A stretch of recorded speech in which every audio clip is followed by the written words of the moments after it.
much was it? You know, so this question can lead to a lot more questions, but make sure you stay in that moment and you're asking these questions, because again, our goal is to find out what disturbed them enough to fill out the card and kind of mentally put them back in that place or frame of mind. All right? So we asked that question. Now I'm going to explain to you why we use power question number 2. You go through the presentation. I have my book here. Simple as this. This is what I go in with. The thinner, the better, in my opinion. I've watched agents show up with a briefcase looking like they're going to stay the night. Should bring a pillow with them.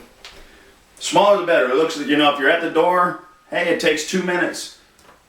Then it looks like it possibly could take 2 minutes. So thinner the better. But you're basically explaining the company information after your first question.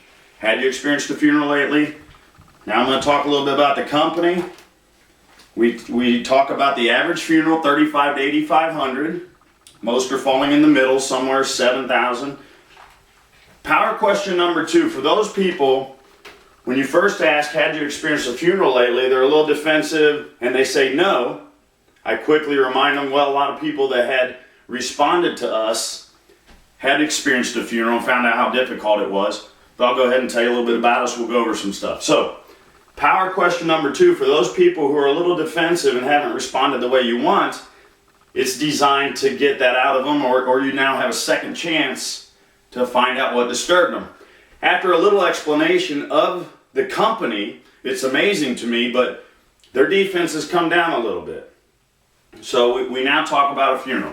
You know, Social Security's only going to pay their whopping $255. Average funeral, $3,500 to $8,500, most falling in the middle. I state an amount, $6,000 or $7,000. Power question number 2 is, does that sound accurate to you? So, accurate. Does that sound accurate to you?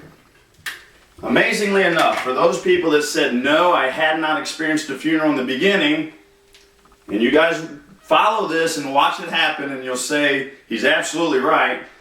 You say, does that sound accurate to you? And they'll say something along the lines of, yeah, we had to bury so-and-so about 6 months ago.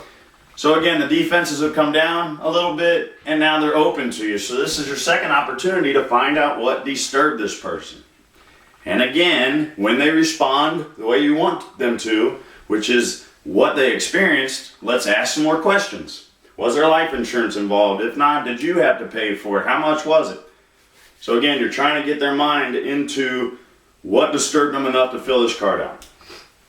All right, so power question number 2. Does that sound accurate to you? So hopefully that makes a lot of sense to those of you who are just kind of doing the presentation, not realizing why we're asking, does it sound accurate? And again, this is closing. I'm closing the policy the whole time. All right, number 3.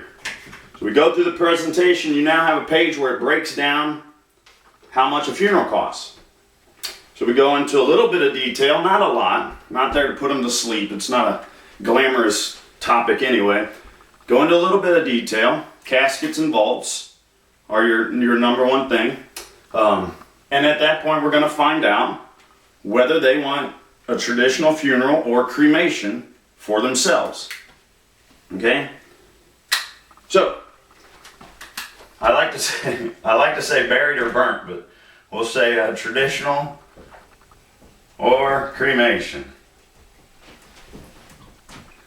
All right? Traditional or cremation. Let them answer. We want to know.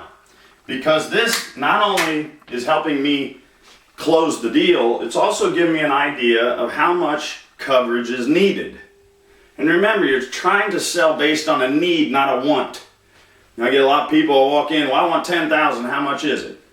I'm not going to show them that. I'm going to say, give me a couple minutes, you at least need to know who we are, and I'm going to go through the presentation, get them involved, ask the questions, and hopefully show them why they don't need $10,000 in coverage. And they can always up the policy as time goes on, we know that. So start them out with something affordable, something that's needed, move up if necessary from there.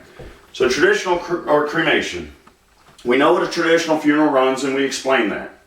Cremation works in 3 categories, and I like to break that down also because it then shows the need. If you've got a prospect who doesn't want anything glamorous, wants to keep it simple, you can show them why they don't need a lot of coverage for that, but we can also take care of it. So, cremation.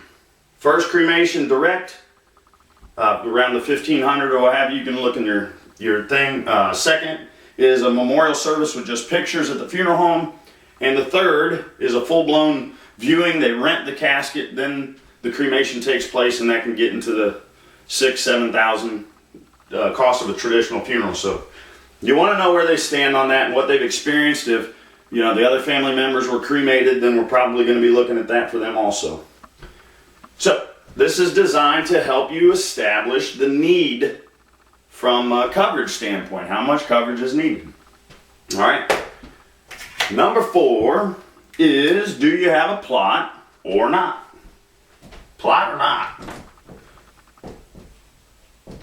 And I hope I'm asking that in order. I'm pretty sure that's right. So, do they have a plot or not? If they have a plot, simply compliment them. Good for them. They're ahead of the game. But that doesn't mean everything's covered. So, if they have a plot, that's great. What does it include? The vault, the opening and closing, the headstone. There's other cemetery costs. Actually, they charge to set up the tent.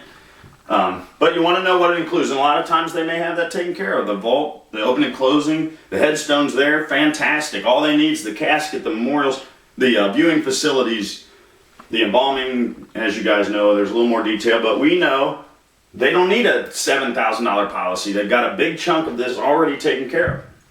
If they don't have a plot, a simple, we will help you take care of that is good enough at this point. Again, you are trying to design urgency.